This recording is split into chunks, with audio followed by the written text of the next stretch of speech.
conversions. Hello. I'm just conscious of the fact I've got to go to something about 4:30, so I'm going to try and be as quick as I can, but I'm just going off to another meeting. I've got to go back to Auckland. But anyway, I'll try and keep this brief. I'd like to start by making a few comments about the TPP, which was unable to be concluded over the weekend. I can't go into too much detail because the negotiations are continuing. But as you know, there are a few challenging issues still remaining, including intellectual property, cars, and market access for dairy. We want to get the best possible deal for New Zealand, but of course not at any cost. As you know, the TPP has been a big focus for the government over several years. It's part of our wider plan to diversify the economy by building stronger trade links, investment and economic ties around the world. An agreement would give New Zealand exporters and investors access to more than 800 million customers in 11 countries across Asia and the Pacific, including the giant economies of the United States and Japan. That's important in supporting more jobs, higher incomes and a better standard of living for New Zealanders. New Zealand is becoming an increasingly open and confident country that backs itself on the world stage. The government supports that. We won't get rich selling things to ourselves. Indeed, we need to sell more of our products and services to customers around the world. I'm confident that we'll reach an agreement that is in the best interest of New Zealand over the coming weeks. New Zealand's month as the President of the United Nations Security Council concluded on Friday. Murray McCully chaired a meeting where the Council endorsed the P5+1 agreement in Iran nuclear program and set out the process for removing UN sanctions. The confirmation of this agreement is vitally important for Iran's relationship with the West, and the hope is that we can form a basis for building trust in the regions. We're proud of the work we did in terms of the small island developing states. We did this via an open debate where we hosted New Zealand which we hosted in New York last week, giving leaders and representatives from the Pacific and Caribbean and other regions a chance to have their voices heard.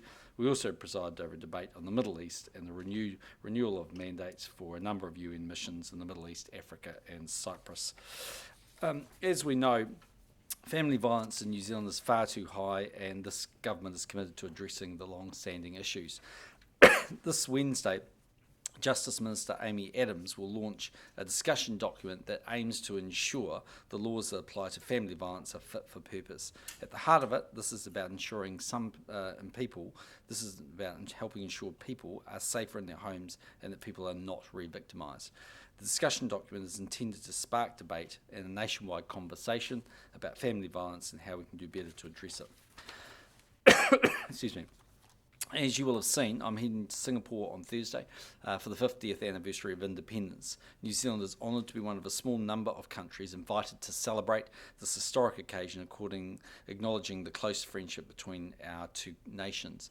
New Zealand exports over $1 billion of goods to Singapore, which is also a regional hub for many of our companies and business people. Singapore is also, of course, a partner in TPP. As well as being Singapore's 50th anniversary, this year is also the 50th anniversary of diplomatic relations between New Zealand and Singapore, and I'm looking forward to the celebrations and catching up with Prime Minister Lee Hsien Loong. Finally, in terms of my activities this week, I'm heading to Rarotonga tomorrow to celebrate the Cook Islands' 50th anniversary of self-government and free association with New Zealand. I'll be in Auckland on Thursday for a number of visits before flying out to Singapore on Thursday night. I'll be back on Tuesday morning, so there'll be no post-cab next Monday. Questions? Man, I could go now. I was going to say this would be a record, but yes. Yeah, okay.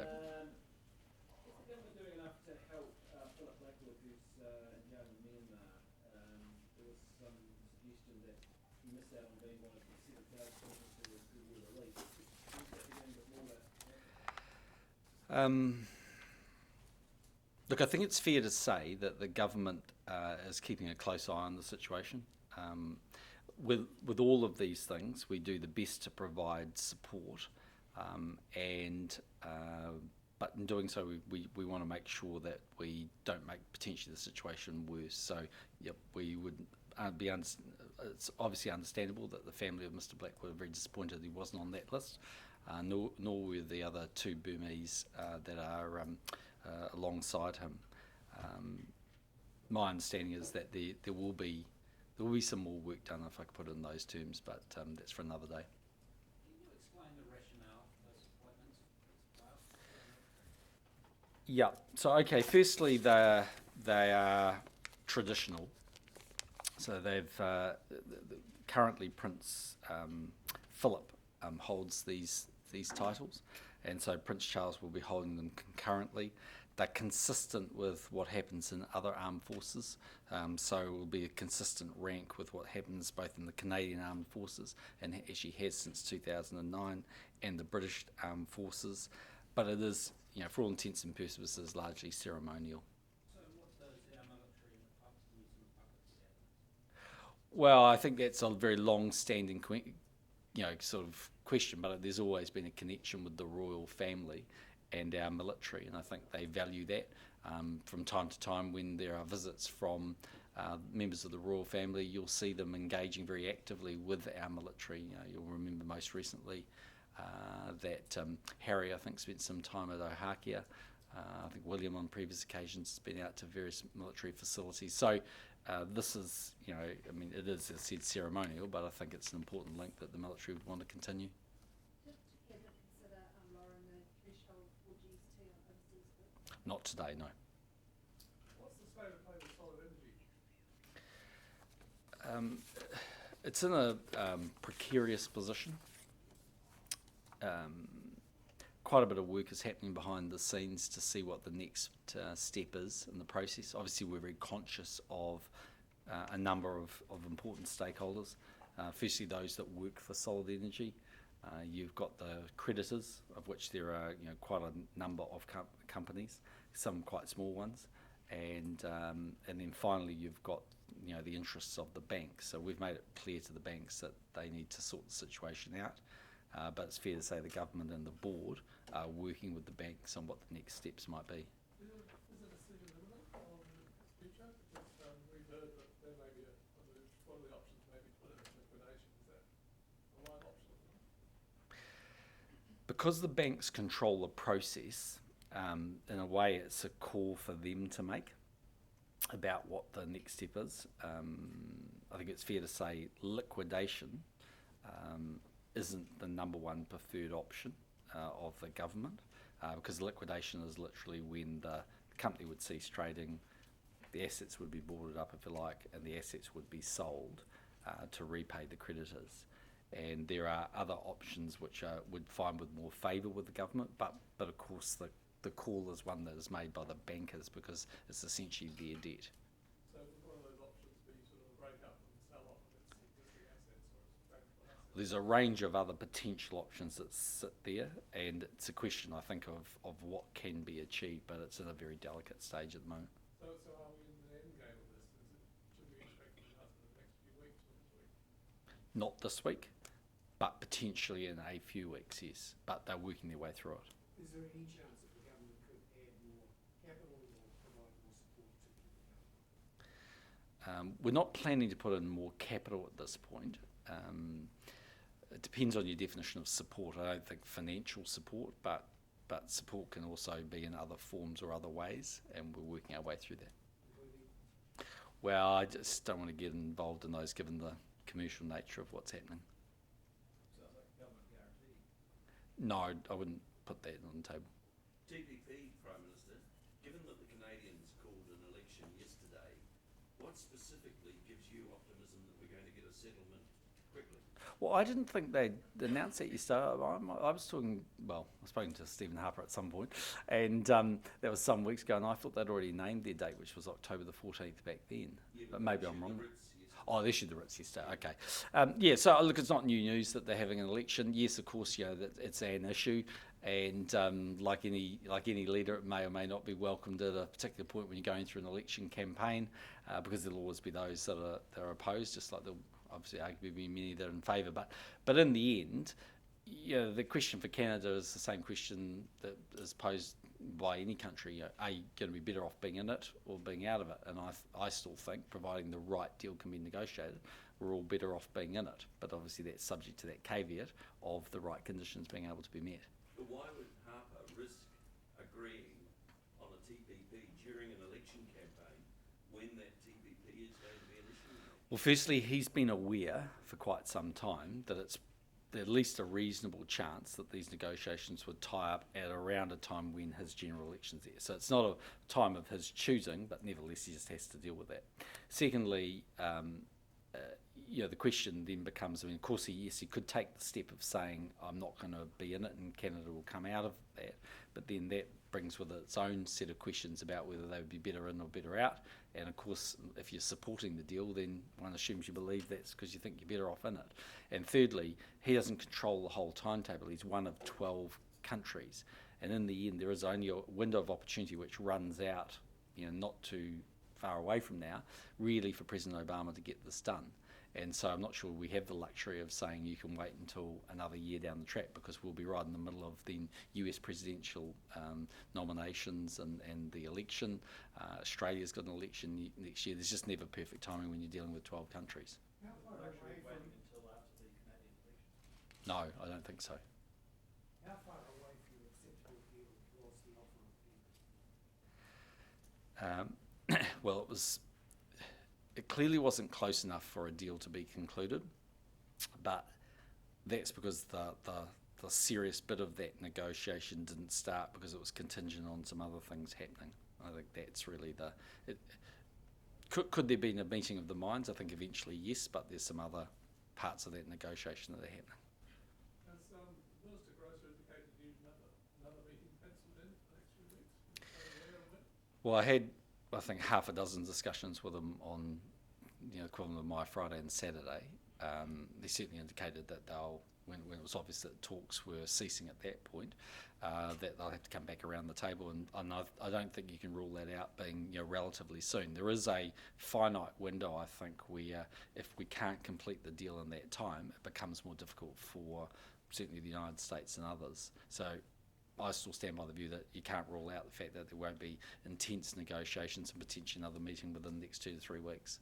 What do you think of Leader's comment that the candidates North America was corrections minister, I think he's Polynesian? Well, I hope he doesn't believe that that's the reason he became the corrections minister, because I think people should be chosen not on ethnicity but on ability. I think Sam's got a lot of ability. He's dealing with some difficult things in his portfolio at the moment, but I don't think he can or should be selected solely on ethnicity.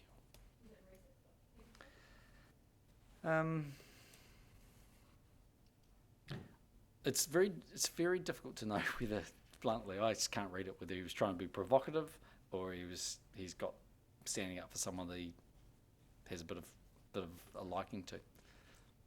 No, I really just don't know. I wasn't there, didn't see the conference, so I don't know how deliberate it was or whether. Winston Peters is known a bit sometimes for standing up for people that he likes. He doesn't normally stand up for me, so maybe that means something, but he does stand up for others from time to time.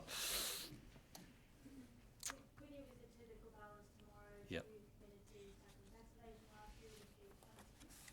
Will you discuss anything to do with that with them, and notice that work you will find their assets? Well, generally we do have good discussions, and we work alongside our partners in the Pacific to make sure that they have robust tax laws and that they implement those laws. So I can't rule out that there'll be a discussion about that, but we've always found the Cooks to be a good partner that we can have those open discussions with. What else are you going to be talking about? It's bound to be a wide-ranging discussion. Pacific Island Forum, you can't. There's bound to be some discussion about Fiji. I think it'll just generally be about their aspirations, how their economy is going, the things that they're doing. It's always possible that there'll be a discussion about their position on the UN. You've heard them have those discussions before. New Zealand's made our position pretty clear, so that won't change. But it's possible that might get raised. On GST, that's Yep. the government on the issue of charging GST on services, additional services, and also on the threshold for physical goods. Yeah, so we haven't had a discussion at Cabinet about that, so you'd really have to direct your question to Todd McClay, except to sort of reiterate where we're going, which is, my understanding is our officials are working closely with the Australian officials. It's quite clear from the public comments they've been making that Australia is looking to reduce its de minimis rules, the level at which you have to pay GST, from $1,000 potentially down to $20 and maybe even potentially to $0. The challenge for all of us is how you can make that workable. So the OECD has been working on a process of registration for companies, and that would certainly fit into the sorts of big companies you're talking about that provide those services, you know, kind of think Apple and the likes. So we are confident that we're marching towards a potentially successful outcome from the government's point of view, where GST can be applied fairly and evenly, whether you buy a purchase online or directly in a store, but we're still some way away from that. And the threshold issue? Well, we haven't had that discussion, but clearly, you know, the threshold's going to have to come down, otherwise, you know, the gap is too large. The balancing act always for us is between, you know, the government, you know, trying to have a level playing field and not massive inconvenience for the consumer.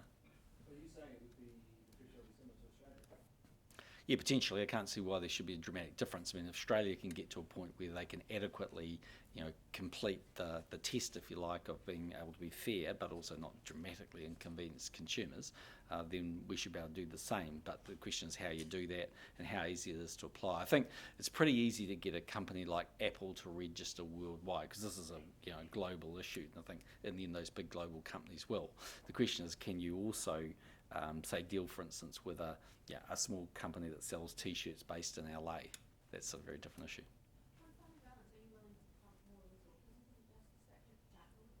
Of family violence, potentially. I mean, it's a discussion document to look at all of the particular issues. It's quite thoughtful. We've already done quite a bit of work in that space, and you know, we'll see what comes out of it. But it's a serious issue, and it deserves more attention. Well, potentially. I mean, let's just sort of see what comes out of the discussion document, and you know, ultimately, you know, we'll also have a look at the resources we're applying, whether we think they're working, I guess. We haven't discussed the issue of inquisitorial approach to domestic violence cases and sexual violence cases, and is it something you'd like to see change? We didn't have those discussions today, no. Do you have a view on whether that's where we need to go in terms of those cases? I think I'd rather wait and see what, you know, comes out of the discussion document. I've seen, so Amy's going to announce all the terms of reference on Wednesday, and I've sort of seen the draft terms there. It's going to be quite a wide-ranging debate from what I can see, and I think there will be a lot of interested parties. You know, ultimately, what happens next is, you know, I think we should wait and see where, you know, what suggestions come up. Will you be applying the investment approach to that, to the sort of approach we're using in other social areas to family violence? Well, that's possible, which is an answer to Andrea's question, could we put in more money? That's exactly what we've done around, for instance, welfare, where we have invested some money up front to ultimately get, you know, better long-term gains. Now, in the case of welfare, it's both about the improvement of the livelihoods of the individuals and the costs to the Crown. That's also true. There is some potential cost, but it's also mainly about the impact on the victims, and that's where the big payback comes, if you like. That if we can reduce the amount of family violence and have a safer society, then we're a much better society for that. Did you have that discuss what to do with Solid energy today. solid energy issue? Yeah, discuss solid energy today. Yeah. Well, you discussed your options, I guess. Yeah, look, I mean, as I said, the company is in a somewhat precarious position. It has been for a period of time.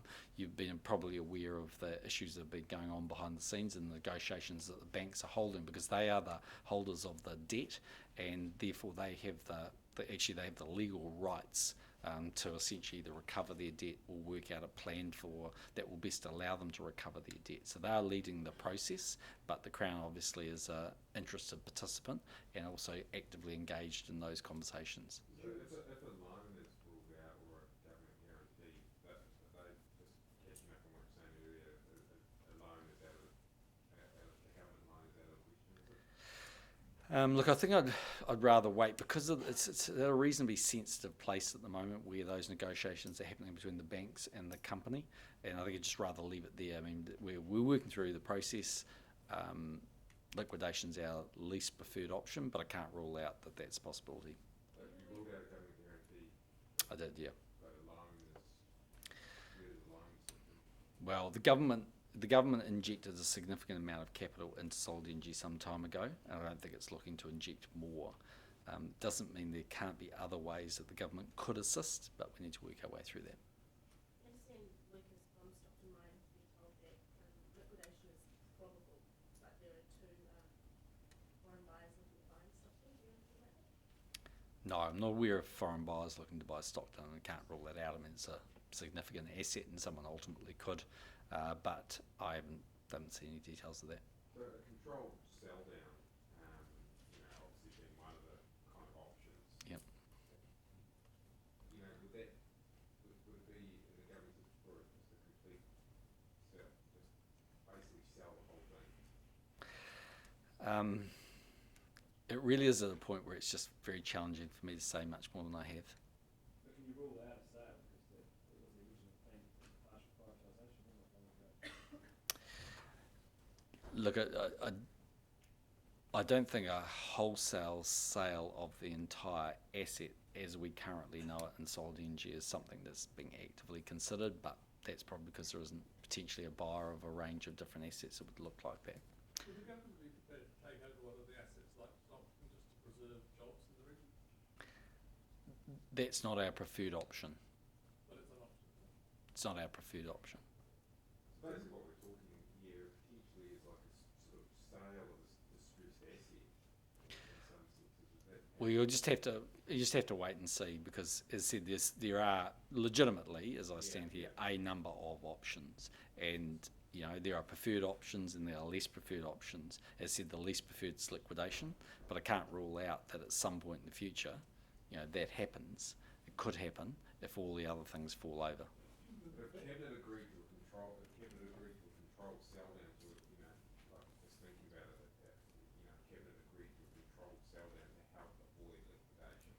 So selling some of the parts of it that would. You might be, I don't want to mislead you, but I think it's important to understand what I said. I said Cabinet had a discussion about Solid Energy today, not necessarily your words. Can the government give any assurances to the mining communities in those areas that might be? All I can give them assurances, we're doing the very best that we can for a company that's in a really precarious position.